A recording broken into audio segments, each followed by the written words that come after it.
Bonjour et bienvenue. Aujourd'hui dans Éclair d'info, nous allons parler des tribulations de marques parfois peu connues de ce côté de l'Atlantique. Leurs revers de fortune sont toutefois intéressants pour comprendre comment le monde automobile pourrait bien évoluer dans l'avenir. Je vous parlerai de start-up, de Tesla et vous donnerai mon avis personnel en fin de vidéo. Restez bien jusqu'au bout. Autre info concernant la chaîne, je vais vous faire un live un soir de cette semaine, je ne sais pas encore quand, pour fêter les 60 000 abonnés. Je répondrai à des questions parmi celles que vous m'avez posées et surtout, je vous présenterai une nouvelle rubrique qui apparaîtra bientôt dans les éclairs d'info. Comme je tourne cette vidéo un peu en avance en raison d'un planning extrêmement chargé, je ne peux vous donner la date exacte. Les abonnés recevront une notification et si vous n'avez pas encore cliqué sur le gros bouton rouge en dessous de mes vidéos, n'hésitez pas à le faire. C'est gratuit et vous permettra en plus de soutenir mon travail, ce dont je vous remercie. Et maintenant, c'est parti, générique.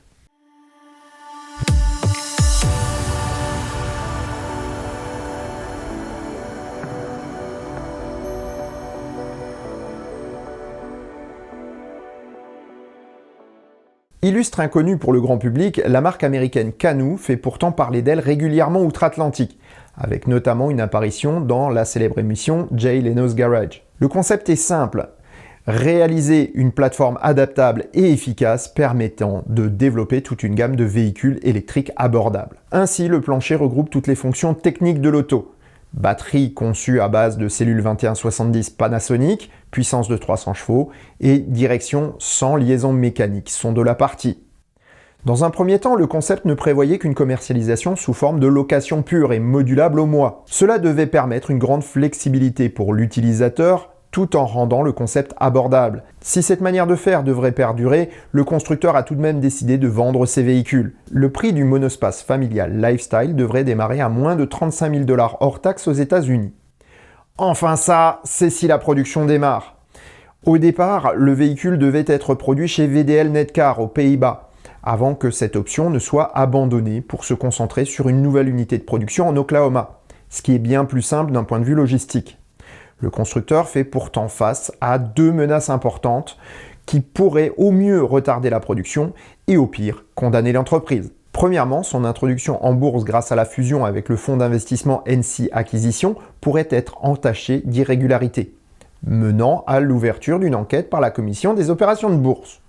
Bon, c'est pas un drame puisque presque toutes les startups passent par là, surtout en ce moment, puisque les short-sellers attaquent systématiquement les entreprises qui parviennent à une capitalisation boursière. Certaines s'en tirent pourtant mieux que d'autres. Alors que Nikola Motor avait été lourdement sanctionné, Lucid semble passer au travers malgré les mensonges avoués par son patron. Ce dernier a en effet un atout dans sa manche, un énorme soutien de capitaux saoudiens qui pèse fortement dans la balance, atout que Canoo n'a pas. En second lieu, Canoo doit faire face à une autre situation problématique, le départ d'une grande partie de ses cadres dirigeants. En effet, depuis quelques semaines, c'est une véritable hémorragie dont souffre l'entreprise. Après le départ de l'un de ses deux fondateurs en 2020, officiellement pour raisons familiales, Canoo perd son directeur technique, son directeur financier, la tête du marketing, mais également son deuxième fondateur, Ulrich Kranz. L'hémorragie ne s'arrête pas là puisque de nombreux autres cadres ont déjà quitté le navire. Voilà qui fragilise fortement le constructeur et rend nettement plus compliqué la mise en production du Lifestyle, prévue pour fin 2022. L'action dévisse en bourse et l'avenir de Canoo est désormais dans la balance. À suivre. Dans le domaine du pick-up électrique, si Ford, GM, Tesla ou Rivian font régulièrement le buzz, il existe d'autres propositions issues de start-up nettement moins connues. Ainsi, Lordstown a vu le jour en 2019 et porte le nom d'une ex-usine General Motors en Ohio. La start-up rachète cette usine en grande pompe et présente un pick-up électrique nommé Endurance. Si le véhicule est très traditionnel dans sa construction, il dispose d'étonnants moteurs intégrés dans ses roues. D'une puissance totale de 600 chevaux, le véhicule est censé dépasser les 400 km d'autonomie. Un chiffre de 100 000 précommandes est avancé, ce qui semblait présager d'un bon départ. Pourtant, tout n'est pas rose pour Lordstown. Mi-2021, son patron Steve Burns annonce que l'entreprise n'a pas assez de fonds pour l'entrée en production du véhicule et risque même de mettre la clé sous la porte rapidement. Il est contraint de démissionner, ainsi que le directeur financier. Alors que la nouvelle direction tente de redresser la barre, Lordstown est finalement contraint de vendre son usine à l'équipementier Foxconn. Ce dernier doit tout de même assurer la production du pick-up et investit même dans l'entreprise. Fin de l'année dernière, une fusion arrive à point nommé avec un fonds d'investissement pour assurer la pérennité de l'entreprise. Pourtant, la situation s'est encore une fois bien dégradée depuis. Comme pour Canoo, cette fusion déclenche une enquête de la Commission des opérations de bourse américaine. Des mouvements d'action sont pointés du doigt car ils proviennent de cadres internes à la direction. Le mois dernier, c'est le directeur de la propulsion Tian Bo qui quitte l'entreprise. Le porte-parole de Lordstown minimise ce départ qui était pourtant un maillon essentiel du moteur route de la voiture. Enfin, dernier coup de théâtre de l'aventure, General Motors décide il y a quelques jours de vendre sa participation dans l'entreprise. Malgré des communiqués rassurants après avoir frôlé la faillite l'an dernier, Lordstown risque bien de ne pas passer l'hiver. De plus, les prévisions officielles de production pour 2022 passent de 100 000 à 500 unités. Non, pas 500 000, 500.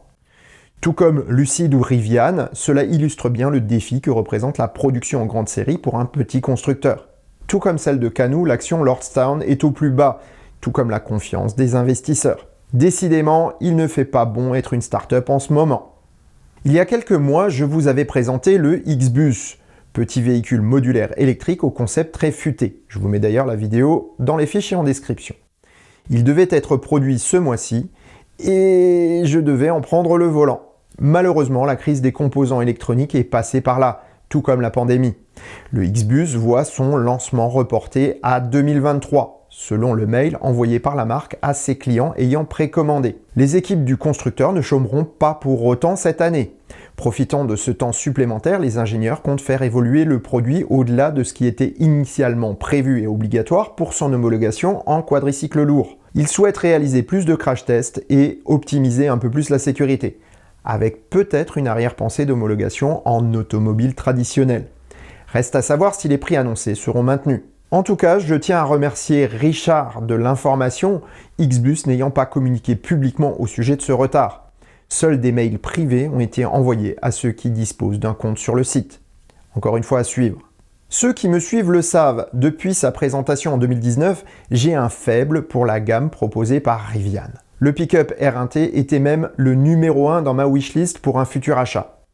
Pourtant, le constructeur avait décidé de ne pas commercialiser ce modèle en Europe en raison de son poids. J'avais espoir qu'il changerait d'avis avec la version à 2 moteurs et batterie standard, qui serait beaucoup plus légère. Nul ne sait si ce sera le cas, mais Rivian poursuit ses investigations pour une production européenne. C'est d'ailleurs la même usine convoitée un temps par Canoo qui est pressentie aux Pays-Bas. Bon, ici, pas d'enquête de la SEC, pas de départ massif de cadres clés. Que vient faire Rivian dans cette émission alors ? Eh bien, le 2 mars, le constructeur a annoncé la commercialisation de la version que j'attendais. 2 moteurs au lieu de 4 et batterie de 105 kWh sont au programme pour 2024. Aïe. En fait, ça, c'est pas la plus mauvaise nouvelle. En effet, le prix prévu de cette nouvelle version est de 67 500 $ hors taxe, soit exactement le précédent prix de la version 4 moteurs avec ses batteries de 135 kWh. Cette dernière version accuse donc une augmentation de 12 000 $ hors taxe, tout comme l'ensemble de la gamme. Même cause, mêmes effets pour le SUV R1S qui voit ses prix exploser de plus de 20%. Le prix des options en prend également un sacré coup. Bien entendu, les clients ayant précommandé l'auto sont furieux et le font savoir sur les réseaux sociaux. De nombreux fans ont décommandé leur R1 et le font savoir en publiant leur résiliation. L'action en bourse plonge logiquement et l'image du constructeur est entachée alors qu'elle était parmi les meilleures du marché. Coût d'approvisionnement ou mauvaise politique tarifaire, nul ne le sait. Le résultat est en revanche certain. Une telle augmentation va faire du bruit et du tort à Rivian. En ce qui me concerne, la gamme R1, même si elle arrive en Europe, est bien trop chère pour convenir à mon budget et je fais une croix dessus. Tout comme les F-150 ou Chevrolet Silverado placés à des prix tout aussi stratosphériques. Reste à voir ce que donnera le Tesla Cybertruck et si Elon Musk parviendra à maintenir les prix annoncés au départ. Il vaut d'ailleurs mieux pour lui puisqu'il s'est fendu d'un commentaire sur Twitter sur la gestion des marges négatives chez Rivian. Nous verrons bien ce qu'il adviendra. Si vous êtes fan de Tesla ou de voitures électriques, vous n'avez pas pu passer à côté de l'augmentation le 2 mars dernier du modèle 3 Propulsion. Passant de 43 800 à 44 990 €, il faudra désormais se passer d'options pour bénéficier du bonus écologique de 6 000 €. Voilà qui promet énormément de voitures blanches, toutes identiques. Pour ceux qui voudront désormais personnaliser leur Model 3 propulsion, ils devront se tourner vers les accessoiristes et autres spécialistes du covering. Cet ajustement tarifaire est toutefois logique puisqu'en raison des circonstances géopolitiques, le cours des métaux monte fortement, et en particulier celui de l'aluminium. Les Français ne sont pas pour autant les plus mal lotis puisque nos amis belges doivent débourser 50 990 € pour la même auto et sans bonus écologique. Petite remarque, les prix de Tesla et Rivian sont publics et les marques ont décidé de ne pas jouer avec les remises. Contrairement à presque tous les autres constructeurs qui gonflent leurs prix pour faire des remises derrière, Tesla n'a pas cette variable d'ajustement. Enfin, en parlant de production, les usines de Berlin et Austin reçoivent progressivement leurs approbations après de longues et difficiles tractations, en particulier pour Berlin. L'extension de la Gigafactory allemande est d'ailleurs mise en suspens pour éviter de créer de nouvelles oppositions au projet. On le voit, même pour une entreprise aussi volontaire que Tesla, faire face à une course d'obstacles pour parvenir à produire assez de voitures et répondre à la demande s'avère très chaud. Si le choix d'Austin s'est révélé judicieux en raison du soutien de l'État du Texas et des communautés locales, Berlin semble avoir été un choix plus contestable. Tesla n'abandonne sûrement pas ses perspectives d'augmentation de la production en Europe et est déjà installé aux Pays-Bas à Tilburg. Cette usine avait en effet pour fonction de terminer le montage des modèles S et X et aujourd'hui sert de stockage de pièces détachées et de superchargeurs. L'entreprise dispose d'un fort soutien local aux Pays-Bas et je ne serais pas étonné de voir une nouvelle Gigafactory se créer dans ce pays en lieu et place de la seconde tranche de l'usine de Berlin. Dans tous les cas, la situation est loin d'être simple et produire des voitures électriques en grande série s'avère compliqué, même pour les plus gros acteurs mondiaux. En conclusion de cet éclair d'infos, je vais vous donner mon avis personnel sur l'avenir proche de l'automobile en général et du marché électrique en particulier. L'arrivée de nouvelles technologies a toujours favorisé l'éclosion de concepts innovants, plus ou moins élaborés. Énormément d'entreprises ouvrent et tentent de se faire une place sur ce marché. Pourtant, même si les intentions sont louables et les idées parfois excellentes, il n'en restera plus que quelques-unes dans une décennie ou deux. Tesla semble avoir pris le chemin de la réussite, mais ses suivants, aussi avancés soient-ils, sont encore dans des situations instables. Certains arrivent jusqu'à la production, mais ne sont pas pour autant assurés de survivre. On verra beaucoup de faillites, de désillusions et de fusions de ces nouvelles marques, comme cela a déjà été le cas au début de l'automobile. Pourtant, il risque d'y avoir un changement bien plus grand qu'un glissement vers la propulsion électrique. Construire des voitures est une industrie lourde, énergivore et qui génère de la pollution. Son impact peut toutefois être réduit grandement si les produits qu'on achète disposent d'une grande durée de vie et d'une bonne réparabilité. Une auto électrique bien conçue est plus durable que celle utilisant d'autres modes de propulsion. Si nous voulons continuer à disposer de la liberté que nous offre ce mode de déplacement, nous allons devoir apprendre à choisir des produits à la vie longue. La voiture électrique est durable et ses prix en occasion le reflètent bien. Si elle est moins accessible en neuf, le marché de l'occasion va prendre le relais et devenir encore plus important qu'aujourd'hui avec des autos de plus en plus âgées, mais aux perspectives d'usage plus étendues. À ce jour, il y a 3 transactions de voitures d'occasion pour une voiture neuve. Ce chiffre augmentera avec la voiture électrique et c'est tout un marché du reconditionnement qui se dessine. Voilà qui devrait offrir de belles perspectives aux garages et constructeurs qui auront pris soin de s'y préparer. Et sur ces bonnes paroles, je vous souhaite bonne route et vous dis à bientôt pour un prochain épisode du Choucroute Garage. Portez-vous bien, ciao.